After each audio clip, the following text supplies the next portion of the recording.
Hello, everybody. My name is Thomas, and I'm not really anybody, to be honest. I'm not a scientist, geologist, archaeologist, just a somebody with an insatiable curiosity for our ancient history, which has come from just simply trying to look into it and learning what a great mystery it actually is.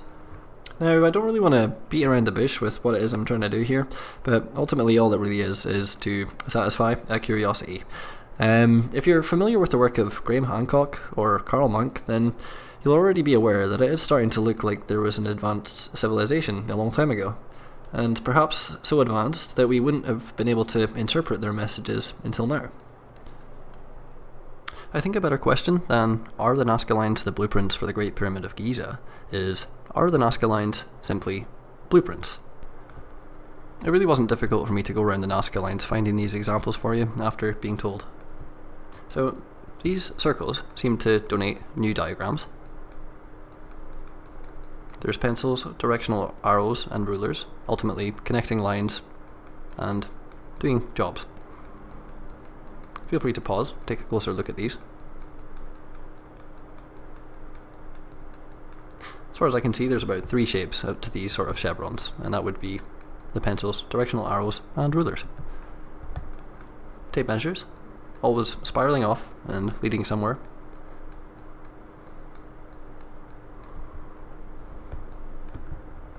Piles of stones. If these are blueprints, they really were trying to make them decipherable.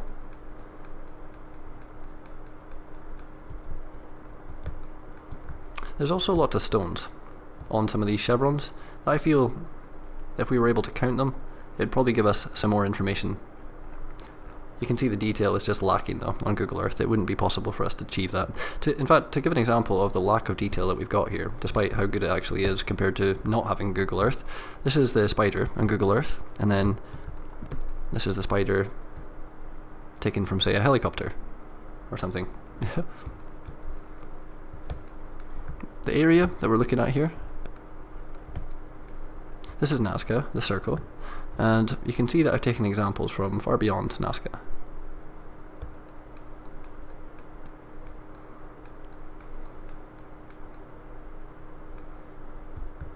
The red line here is the 20 miles that I'm referring to, actually, just so you get an idea of the scale. I just want to give you one quick practical on how you can apply that.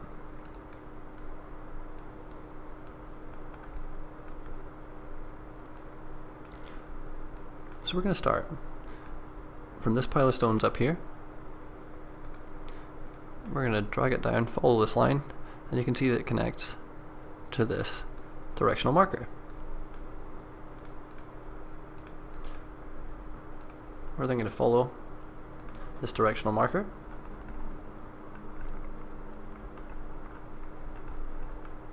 and it connects up to this pile of stones.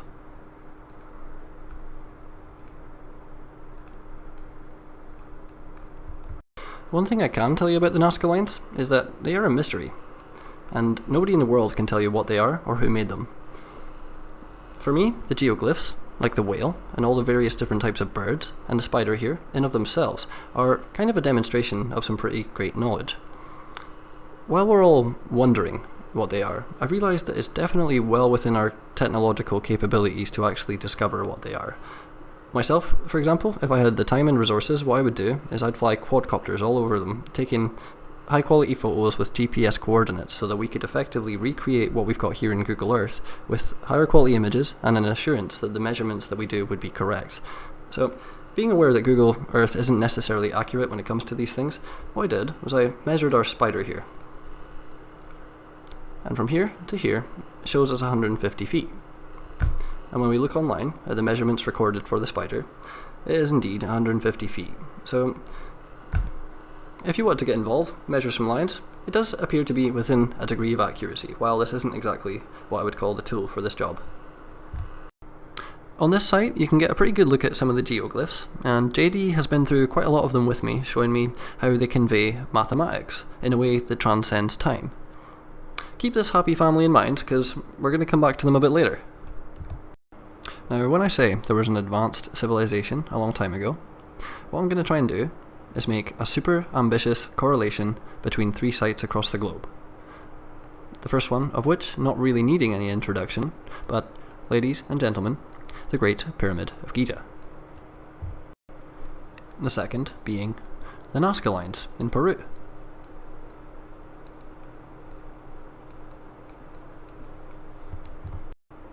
The third being some 300 miles away from Nazca,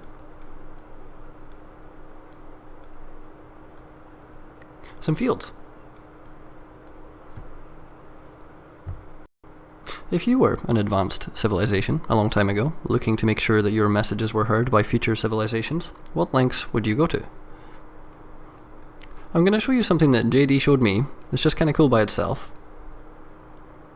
If you take a line from the center of the base of the Great Pyramid and then go straight through these buildings here and follow it along and connect it up to the Nile,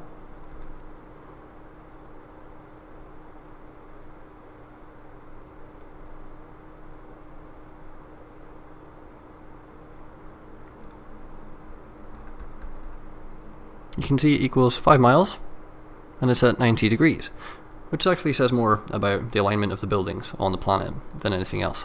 But yeah, 5 miles, the Nile's always changing, so the 5 is just a coincidence, I guess, but it's still pretty cool.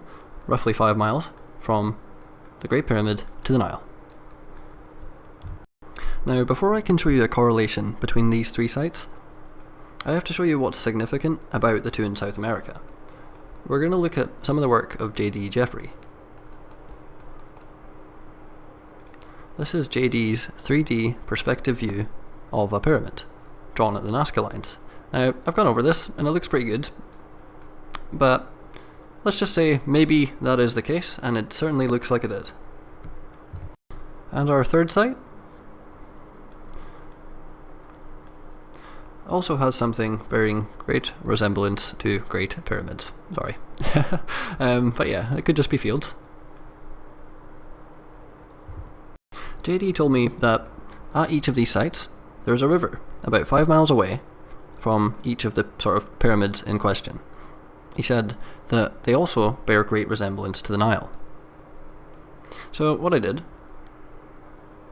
was I took a screenshot of each of the locations at an elevation of 26.13 kilometers to see if there was anything to it.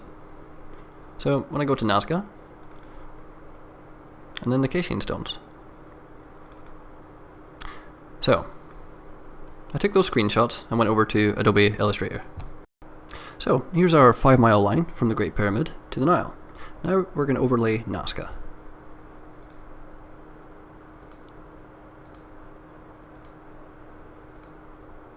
Okay, so those rivers definitely look quite similar. What's also interesting about this one is the line from the Great Pyramid to the Nile also connects to the river at Nazca and is almost a 90-degree angle from this white line here. And this white line here is part of this X, and this X is what helps us orientate that 3D pyramid we were looking at earlier at Nazca. We're going to load up the fields next, or the casing stones, and you can see that this one isn't quite as good. While it connects great at these points here, the rest is kind of a miss. But what's interesting is when I take that line from the Great Pyramid to the Nile and simply move it down, at the point that it connects to the slope of this pyramid-looking fields, it also connects to the Nile. And I appreciate that all this is a little speculative, but we're going to continue, and I'm going to show you some more stuff about all these locations. Back to our happy family from earlier, it looks like the grandparents have been given the job of taking care of the kids, so I'm just wondering where the parents are. Fortunately, with JD's 11,000 lines of drawing experience, he was able to locate their mother.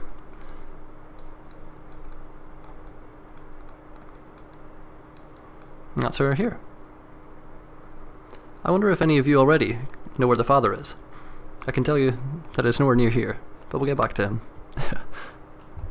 Part of what I'm trying to do here is just walk you through my little learning adventure I've had over the past month and a half, and, well, it was JD that pretty much outright told me these are the casing stones for the Great Pyramid, and I started measuring them just based on that, and, well, it started looking pretty good. So I got to a point where I needed to face the music just yesterday, because if I go online and find out that these are just some fields that were made 5 years ago, then I'd be pretty gutted.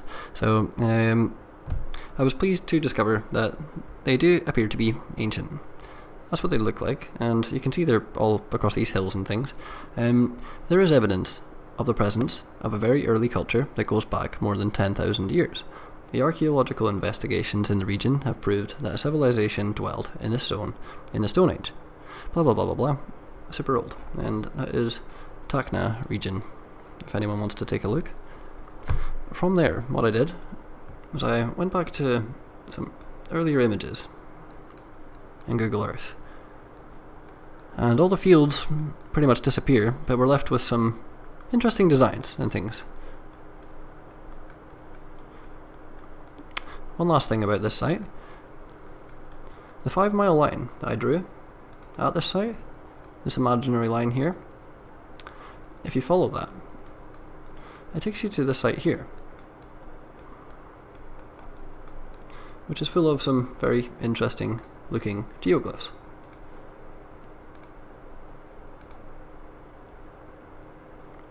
Now, around this region, there are loads of modern geoglyphs, just like at Nazca. So I can't really tell you much about this. All I can tell you is it looks awesome, and anyone who studies their Egyptology will know there is a great resemblance between these and that of Egyptology. Now, notice this here. I've actually showed you this already from the Nazca lines earlier.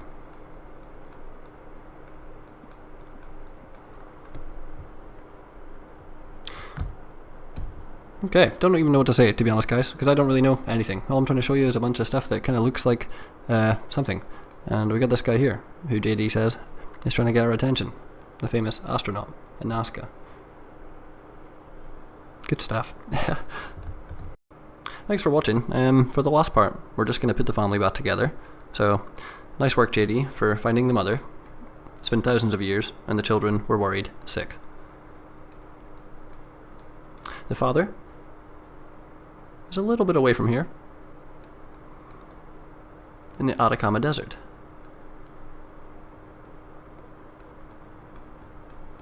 The well-known Atacama Giant. And what does he have to tell us? Quite a lot, if you refer to JD's website, but one thing that JD showed me was when you take a line and draw it straight through the Atacama Giant, and carry on for like ever, basically.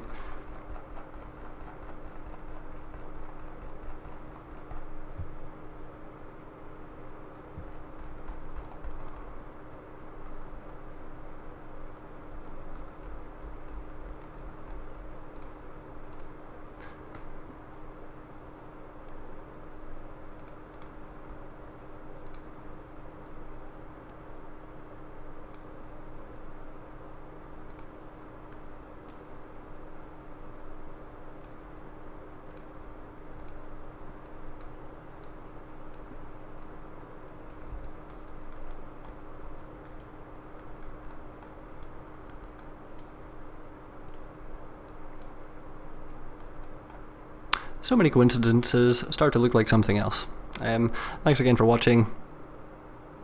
Bye.